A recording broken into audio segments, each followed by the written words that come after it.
ti, praštam sve. Nikša i dalje nije glasao. Do sada Nermin ima 3 glasa. Naspram Valentininih 2.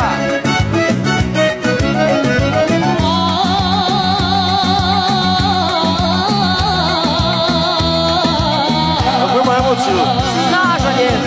Volim te, volim ja.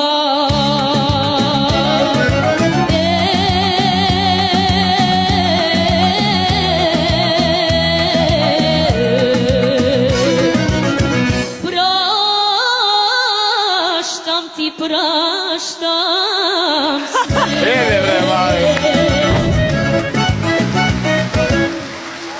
Do samog kraja ne znamo šta će da bude, ali bit će svakako zanimljivo.